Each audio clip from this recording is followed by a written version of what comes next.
평화가 오늘 예배 오신 모든 분들에게 넘치기를 축복합니다.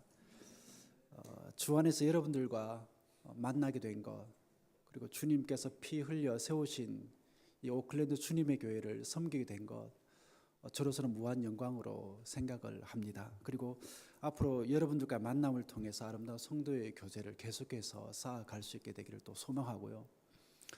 아까 장로님이 기도하시고 또 저희 가족들을 또 소개하는 그 시간 속에서 문득 그런 생각이 들었어요. 기독교 역사, 그 역사 속에서 교회의 역사를 돌이켜보면 고난의 역사죠. 그런데 분명한 것은 그 고난이 교회를 꺾지 못했다라는 겁니다. 오히려 성장하고 부흥했죠. 여러분들의 그 지난 몇 개월의 그 어려웠던 그 시간들이 오히려 여러분들 개개인에게는 하나님께 한 걸음 더 나아갈 수 있는 시간이 된 줄 믿습니다. 그리고 또 돌이켜보면 하나님께서 하나님을 경험하고 내가 좀 더 신앙인답게 살아갈 수 있도록 하나님께서 우리들에게 밑거름을 만들어 주셨다, 이렇게도 생각해 볼 수가 있으니까 과거를 그냥 부정적으로 바라보지 마시고 긍정적으로 이렇게 만들어 갈 수 있게 되기를 바랍니다. 저와 여러분들 모두가 기도하면서 오늘이라는 이 자리를, 또 이 시간을 고대하면서 준비해 왔으니까 이 예배의 처소, 그리고 이 교회 공동체가 하나님의 무한 영광이 또 나타나는 자리가 될 수 있기를 원하고, 또 하나님의 나라가 이루어져가는 처소가 될 수 있기를 우리 함께 앞으로 계속해서 노력할 수 있게 되기를 축복합니다. 저는 우리라는 말을 좋아합니다. 여러분 어떠세요? 여러분들 우리라는 말 좋아하세요? 네. 대한민국에서 나고 자란 사람치고 우리라는 말을 싫어하는 사람은 저는 못 본 것 같아요. 우리는 그런 문화에서 살았습니다. 그런 곳에서 살다 왔기 때문에 우리로 모여서 예배 드리는 것에 대해서 별로 어색해하지 않아요. 또 우리 예배를 받으시는 성삼위 하나님께서도 이렇게 우리로 모여서 우리의 예배를 지금 받고 계시는 줄 믿습니다. 물론 우리라는 이 정서가 가진 많은 장점들이 있긴 하지만 문제점 역시 있습니다. 그게 무엇이냐면 우리 아닌 우리 밖에 있는 사람들에 대해서는 굉장히 배타적이라는 것이죠. 아주 오래전부터 우리 사회에 뿌리 내린 나쁜 문화가 무엇이냐면 끼리끼리라는 패거리 문화. 그래서 지역을 따지고 동문을 따지기도 하고, 금수저는 금수저끼리 모이고 흙수저는 또 흙수저끼리 모이고, 있는 사람은 있는 사람들끼리 모입니다. 끼워주질 않아요. 아니 끼고 싶어도 못 끼게 그런 분위기를 만들어 버립니다. 그래서 지금 한국 사회는 신분 상승의 사다리가 끊어졌다라는 자조 섞인 그런 아우성까지도 들려지고 있습니다. 그러나 교회를 보면 그래도 희망이 있다고 저는 그렇게 믿습니다. 여러분 축복하기를 원합니다. 우리 오클랜드 주님의 교회는 우리들만의 우리가 아니라 모두를 위한 우리가 될 수 있기를 축복합니다. 그래야 삼위일체 하나님을 닮은 공동체라고 그렇게 말할 수가 있습니다. 우리 교회가 그런 공동체가 될 때 이 지역을 위해서, 또 이 지역 사회를 위해서 선한 공동체 역할을 제대로 감당할 수 있게 되는 것입니다. 지금은 우리나라에서는 마을이라는 그런 정체성을 많이 잃었습니다만, 아마 여기 계신 분들 중에서 시골에서 나고 태어나신 분들이 계실 거예요. 이런 말이 있죠. 한 아이를 키우는 데에서 온 마을이 필요하다. 혹시 들어보신 적 있으십니까? 아니면 여러분들 어릴 때를 한번 돌이켜보면 그런 느낌이 좀 드시나요? 한 아이를 키우는 데에서 온 마을이 필요하다. 이런 책의 제목이 있는 걸 제가 보기도 했어요. 어찌되었든 이 말이 곰곰이 생각해 보면 맞는 것 같아요. 저도 어릴 적을 이렇게 생각을 해보면 동네에 나가잖아요. 그래서 어른을 만나죠. 그래서 안녕하십니까? 어디 가세요? 식사는 하셨습니까? 이렇게 물으면 그래 너 밥 먹었니? 어디 가니? 학교 가니? 그래서 머리를 쓰다듬어 주기도 하고 때로는 인사 잘한다고 칭찬 듣기도 하고 저 그래도 동네에서 인사 굉장히 잘하는 사람이었거든요. 친구 집에 놀러 갔다가 밥 시간이 되면 그냥 집에 가지 말고 밥때가 됐으니까 밥 먹고 가라고. 또 놀다 보면 밤이 맞잖아요. 늦은 시간이 되면 가는 길이 위험하다고 그냥 자고 가라고. 이런 어른들의 돌봄과 관심이 아이들이 마음 놓고 뛰어놀 수 있는 안전한 공간을 만들었고 아이들이 정서적으로 풍부하면서도 따뜻하게 자랄 수 있도록 해주었다라는 겁니다. 이처럼 한 아이가 이렇게 자라는 데에서 동네라는 따뜻한 울타리는 필수적입니다. 이와 같은 관점에서 볼 때 공동체라는 것은 뭘까라고 생각할 수 있습니까? 사람들을 돌보는 것을 의미한다고 볼 수가 있어요. 여러분 어떻습니까? 지금 오늘 연합 예배로 드리고 있는데 어른들도 계시고 조그만 아이들도 있고 청년들도 있고 여러분 다음 세대가 귀하죠. 다음 세대가 귀한 만큼 여러분들이 어떻게 합니까? 그 아이들을 위해서 기도하고 교회 오면 아이고 교회 잘 왔다 칭찬하고 머리 쓰다듬어주고 사랑으로 베풀어주고 그런 어떤 이 어른들이 바운더리 쳐주는 그런 따뜻한 울타리 때문에 그 아이들이 교회를 좋아하게 되고 신앙을 만들어가게 되기도 하고 그 마음 가운데 말씀을 담고 세상 가운데 가서도 그렇게 살아나려고 하는 용기를 품게 되는 거예요. 우리가 공동체 안에 있다 보면 처음 대하는 형제와 자매들을 하나님께서 우리들에게 보내주실 때가 있습니다. 그 중에 나를 화나게 만드는 사람이 있기도 하고 때로 내가 좋아하는 사람이 있을 수도 있어요. 그래서 사람을 가려가며 만나기도 합니다.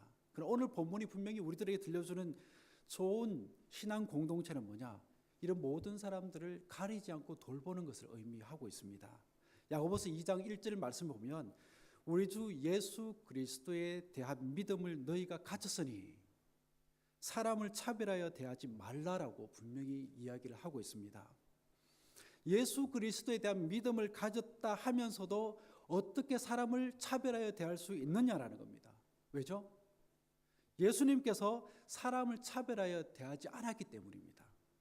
예수 그리스도에 대한 믿음을 가졌을 뿐 아니라 그분을 닮길 원하고 그분의 제자가 되길 원한다면서도 어떻게 사람을 차별하여 대할 수 있느냐라는 겁니다. 그 당시 부자에 대해서는 굉장히 좋게 대하고 가난한 사람에 대해서는 좀 아무렇게나 대하던 그런 분위기였던 것 같아요. 그래서 야고보서 2장 5절에 이렇게 말씀합니다. 하나님이 세상에서 가난한 자를 택하사 믿음에 부요하게 하시고 또 자기를 사랑하는 자들에게 약속하신 나라를 상속으로 받게 하지 아니하셨느냐. 당신들이 차별하는 그 사람을 하나님께서 어떻게 대하고 계시는지 아느냐라는 겁니다. 하나님께서는 그 사람을 너희들을 택한 것처럼 그렇게 택하셨다라는 거죠. 그리고 그를 믿음에 부여한 자가 되게 하셨다라는 겁니다. 또한 약속하신 나라를 상속하셨다라고 얘기하고 있습니다. 하나님께서 사랑하시고 택하시며 믿음에 부여한 자로 그리고 하나님의 나라를 상속한 이런 사람을 너희들이 어떻게 차별로 대할 수 있느냐라고 강하게 질문을 던지고 있어요. 여러분 오늘 말씀은 우리에게 이렇게 말씀합니다. 즐거워하는 자들과 즐거워하고 우는 자들과 함께 울라. 이것은 해도 그만 안 해도 되는 말씀일까요? 아니면 꼭 해야 되는 말씀일까요? 본문은 명령형으로 되어 있습니다. 이 명령을 통해 바울이 강조하고 싶은 것은 그리스도의 일에 마음에 있는 그 기쁨과 슬픔을 개인적인 차원에서만 머물거나 감춰두지 말고 공동체적인 차원에서 나눠 질 수 있도록 하라라고 우리들에게 얘기를 하고 있는 겁니다. 2017년 12월에 KBS 스페셜 알미라는 프로에서 교회 오빠 되게 유행어 같은 교회 오빠 혹시 여러분들 중에 교회 오빠라고 이게 불리는 분 계세요? 그죠? 멋지고 뭐 젠틀하고 공부 잘하고 신앙생활 열심히 하는 그런 사람 교회 오빠. 우리 찬양대석에서도 교회 오빠라고 불릴 만한 충분히 우리 집사님 어제 차량 드라이브 연수시켜 주신 우리 이영만 집사님 교회 오빠 아니십니까? 네, 교회 오빠라는 제목으로 방영이 됐는데 굉장히 감동적이었습니다. 이 프로에 이관희씨라는 사람이 나오는데 암에 걸렸어요. 2년 동안 이 사람이 암 투병하는 것을 카메라에 담아서 방영을 해주었습니다. 부부가 결혼해서 3년 만에 예쁜 딸아이를 낳았어요. 그때 이관희 씨가 37세라는 나이로 대장암 4기 판정을 받게 됩니다. 그의 어머니는 자식이 암 투병하는 것을 보고는 엄마로서 아무것도 해줄 수 없는 자신의 처지를 탓하면서 그만 생을 마감해 버립니다. 그럼에도 불구하고 이관희 씨는 하나님을 향해서 어떤 불평도 하지 않고 오히려 그 어머니를 위해서 기도하고 자신에게 주어진 현실을 감사하며 하나님께 더욱더 의지하려고 그렇게 노력을 해요. 그런데 어머니가 세상을 떠나신 후 5개월 만에 이 사람의 아내인 이 오은주 씨마저도 혈액암 4기 판정을 받게 됩니다. 가정이 어떻게 보면 풍비박산이 난 것처럼 보이죠. 그 후 부부는 8차에 걸쳐서 항암 치료를 받고는 기적같이 완치하게 됩니다. 이것으로서 끝이 났으면 와 해피엔딩 참 좋겠다고 박수 칠 수 있는데, 그러나 이관희 씨는 얼마 후에 다시금 암이 재발이 되어서 온몸으로 퍼지는 바람에 고통스러운 항암 치료를 12차까지 받게 됩니다. 하지만 더 이상 무의미하다는 판단을 하게 되죠. 의사는 이런 경우 수술하는 그 자체가 불가능이라고 얘기를 합니다.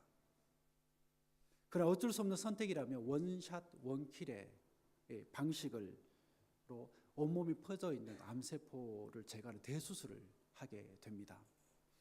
이 수술로 이분은 대장 전체를 이제 제거를 하게 되는데, 대장암 4기일 때 생존율이 여러분들 몇 프로일 것 같아요? 50%?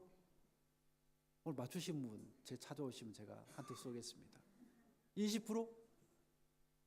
걸려본 적이 없기 때문에 아는 사람이 아무도 안 계시죠? 5%. 5%니까 그냥 죽는다라고 봐야 되는 거예요. 그런데 그는 삶과 죽음의 문턱을 이렇게 막 드나들면서 주님의 은혜로 회복을 하게 됩니다. 이 사람이 자신이 다니는 교회에서 간증하는 모습을 제가 보게 되었는데 이런 말을 합니다. 자신이 사경을 헤맬 때 목사님 그리고 성도들이 찾아와서 위로해주고 격려해주고 기도해주는 그런 시간들을 통해서 저는 힘을 낼 수 있었습니다. 힘을 낼 수 있었습니다. 누구 때문에요? 자기를 찾아와주는 목사님과 성도들 때문에, 그들이 던져주는 따뜻한 말 한마디 때문에 내가 살아야겠구나, 내가 여기서 주저앉으면 안 되겠구나 라는 용기를 낼 수 있었다, 이렇게 그는 간증을 하고 있습니다. 이게 바로 오늘 성경이 말하는 우는 자들과 함께 우는 공동체의 아름답고도 따뜻한 모습이라 저는 믿습니다. 이런 공동체가 생명을 살리기도 하고 생명을 더욱더 풍요롭게 하기도 한다는 겁니다. 여러분, 이 사람 얘기를 들으면서 여러분 마음 가운데 어떤 결단이 있으십니까? 그래, 뭐 그 사람은 그 사람 인생이고 나는 내 인생이니까 나는 나대로 살 거야, 이런 결단이 있으십니까? 아니면 우리 공동체에 속한 성도들을 위해서 내가 따뜻한 한 걸음을 해야 되겠다, 따뜻한 말들을 던져야 되겠다, 이런 결단이 있으십니까?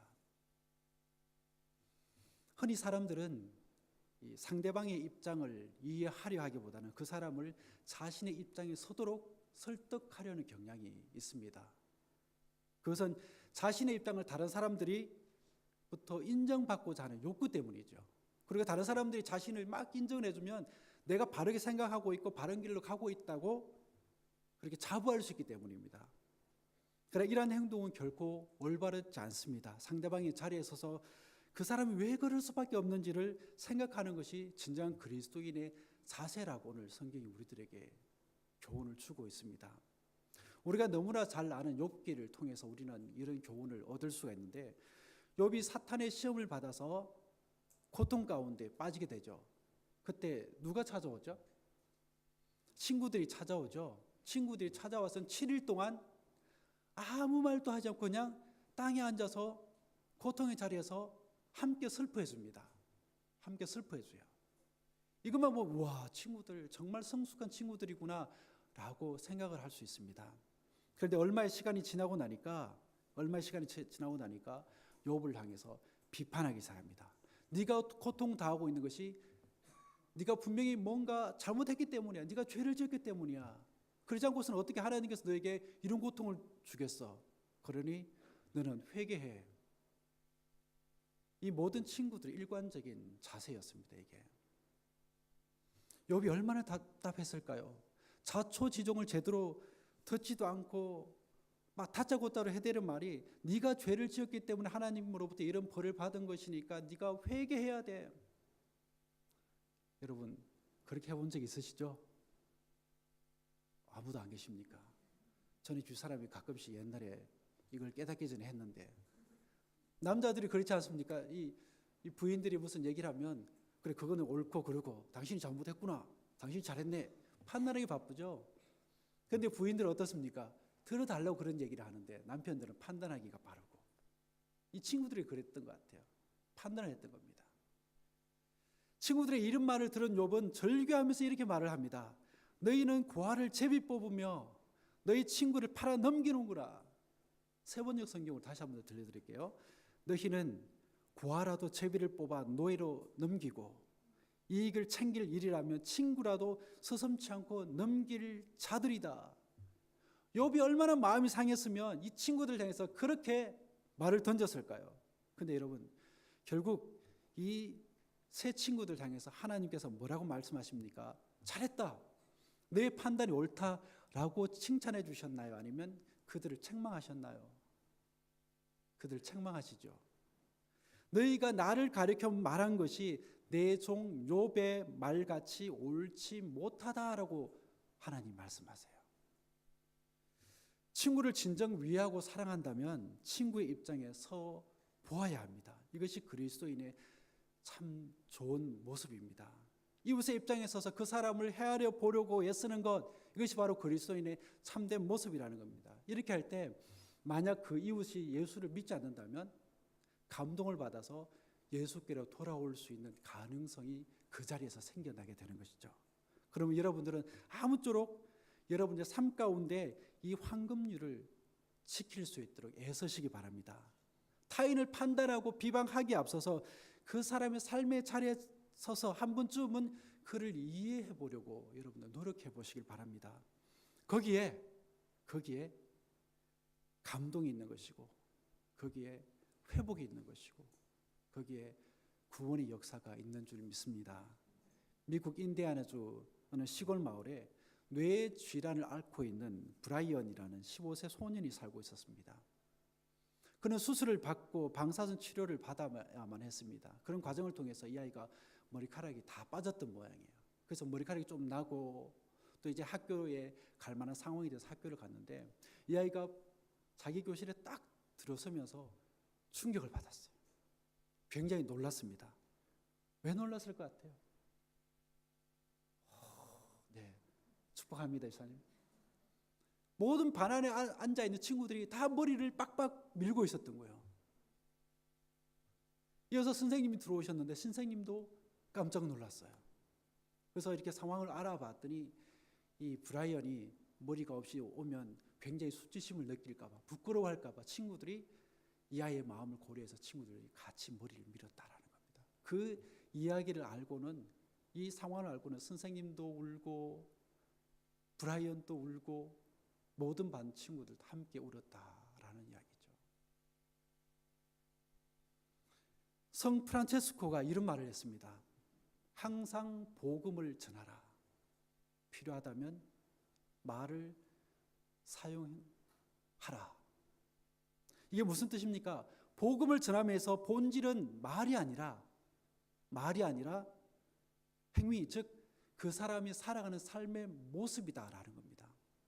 그 사실을 그가 알았기 때문에 그는 그리스도의 사랑을 말보다는 삶으로 실천하기 위해서 온 삶을 그렇게 헌신해 낼 수 있었던 겁니다.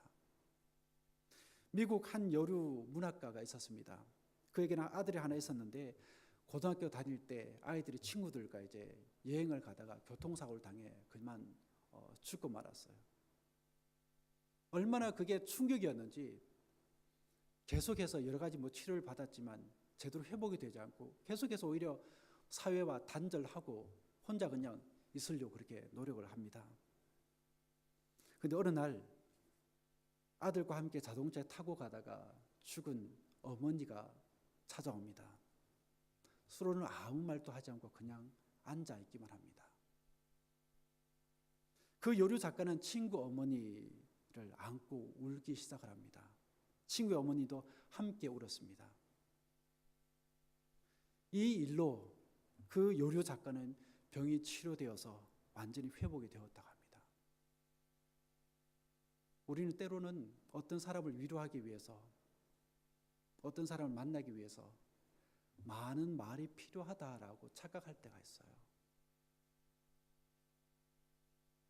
이처럼 하나님께서는 기뻐하시는 공동체는 서로 손을 맞잡는 공동체입니다.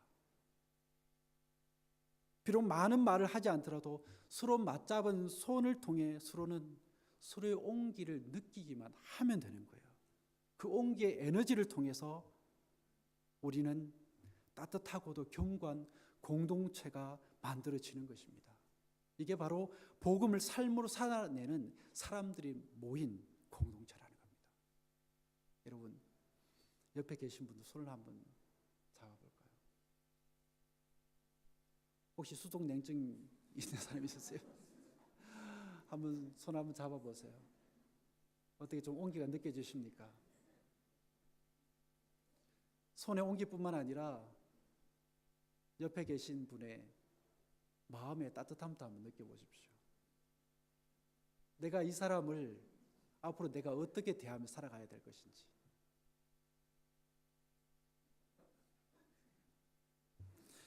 사도행전에 보면 얼마나 많은 성령의 역사들이 등장하는지 모릅니다. 아주 놀랍고도 신기한 그런 장면들이 등장하기 때문에 우리의 시선이 거기에 고정될 때가 많아요. 기적, 능력, 놀라운 은사들. 그래서 사도행전은 우리로 하여금 그 놀라운 광경을 보라고 손짓하기보다는 성령의 역사로 말미암아 태동된 초대 교회를 보라고 손짓하고 있습니다. 이 초대 교회에 속한 신자들은 성령이 일으키는 치유와 기적의 능력에 집중하지 않았어요. 그 누구도 자신이 행한 기적과 능력의 은사를 자랑하지도 않았습니다. 오히려 성령의 임재로 인해 탄생한 사랑의 공동체와 그 사랑의 공동체를 위한 선교가 사도행전의 핵심이었어요. 그렇게 성령은 오늘 또 계속해서 사랑의 교회를 세우기를 원하고 계시고 세우고 계신 것입니다. 에베소서 2장에서 바울이 말하는 교회는 하나님의 사랑으로 태동한다라고 우리들에게 들려주고 있습니다. 사랑의 하나님이 십자가의 그 큰 사랑이 허물과 죄로 죽었던 인간을 은혜로 살리셔서 하나님의 자녀가 되게 하신 사람들의 공동체가 바로 뭐라고요? 저는 찬양대밖에 믿지 않겠습니다. 뭐라고요? 교회라는 겁니다. 크게 대답해 주셔야 돼요. 교회라는 겁니다. 그러므로 교회는 본질적으로 사랑의 공동체입니다. 그걸 떠나서는 교회는 존재 가치가 없는 거예요. 사랑에는 거짓이 없나니 악을 미워하고 선에 속하라. 형제를 사랑하여 서로 우애하고 존경하기를 먼저 하며. 로마서 12장. 그러므로 너희는 하나님이 택하사 거룩하고 사랑받는 자처럼 긍휼과 자비와 겸손과 온유와 오래 참음을 옷 입고 누가 누구에게 불만이 있거든 서로 용납하여 서로 피차 용서하되 주께서 너희를 용서하신 것 같이 너희도 그리하고 이 모든 것 위에 무엇을 더하라? 사랑을 더하라. 이는 온전하게 매는 띠니라. 골로새서 3장. 서로 돌아보아 사랑과 선행을 격려하며. 히브리서 10장. 형제 사랑하기를 계속하고 손님 대접하기를 잊지 말라. 히브리서 13장. 이 외에도 사랑에 대해서 얼마나 많은 이야기들을 성경이 우리들에게 들려주고 있는지 모릅니다. 이렇게 하나님께서는 교회를 향해 사랑하며 살라고, 사랑을 실천하며 살려고 끊임없이 우리들에게 말씀을 하고 있습니다. 왜 그럴까요? 여러분 왜 그렇다고 생각하십니까? 그 이유는 교회가 사랑의 공동체이기 때문입니다. 사랑의 공동체. 어느 집사님이 이렇게 말을 합니다. 목사님, 겉으로 보기엔 친한 것 같지만 교회 안에 실제 어려운 일이 생겼을 때 마음 터놓고 얘기할 만한 사람이 별로 없어요. 우리 교회를 두고 얘기하는 건 아닙니다. 남의 교회 성도. 세상의 친교 모임과 별반 사이가 없어져 버린 지금 우리네 교회의 모습은 여러분 누구 때문일까요? 어떤 그 사람? 어떤 장로님? 어떤 권사님? 선한 목자교회를 담임하고 계신 유기성 목사님은 사랑 없는 한국교회 책임을 우리 모두에게 돌리고 있습니다. 그분이 이런 얘기를 해요. 만약 당신이 쫄딱 망해서 길거리에 내몰렸다고 해보십시오. 교인 중에서 우리 집에 오세요. 우리 식구들은 이 방에 가서 지낼 테니 집사님은 저쪽 방 쓰세요. 하나님이 언젠가 회복시켜 주실 테니 여건 좋아질 때까지 우리 집에 계세요라고 하며 맞아줄 만한 사람이 몇 명이나 되겠습니까? 정말 부담 없이 가서 신세를 질 만한 집이 있습니까? 반대로 이런 처지가 된 우리 교인들이 있을 때 당신도 선뜻 우리 집으로 오세요. 수주만 몇 개 더 넣으면 되죠라고 말할 수 있는지 스스로 물어보십시오. 사실 이런 일은 대단히 부담스러운 일입니다. 그렇지만 사랑한다는 것은 그렇게 하는 것입니다. 너나 할 것 없이 우리가 사랑을 믿지 못하기 때문에 하나님의 말씀대로 살지 못하기 때문입니다. 못하는 것입니다. 말씀대로 살았다가 쫄딱 망하면 누가 책임져 주나 겁이 나기 때문입니다. 내가 망해도 누구 하나 나를 도와줄 사람이 없다고 생각합니다. 결국에는 하나님을 신뢰하는 사랑이 없으니까 하나님의 말씀을 지키며 사는 실력을 발휘하지 못하는 것이 아니겠습니까? 마지막 구절 제가 한 번 더 읽어드릴게요.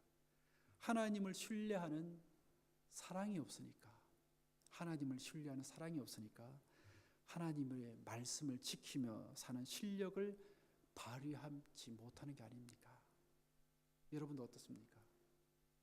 하나님의 말씀을 실천해내는 그런 능력으로 지금 살고 계십니까? 아니면 내가 쫄딱 망하면 어떡하지? 겁을 먼저 집어먹고 그렇게 살고 계십니까? 여러분, 저와 함께 마음에 새겼으면 합니다. 초대교회에 나타난 성령 충만의 역사는 어떤 대단한 능력을 우리들에게 보여주려는 것이 아니라 사랑의 공동체를 그 목적으로 하고 있다는 것을요.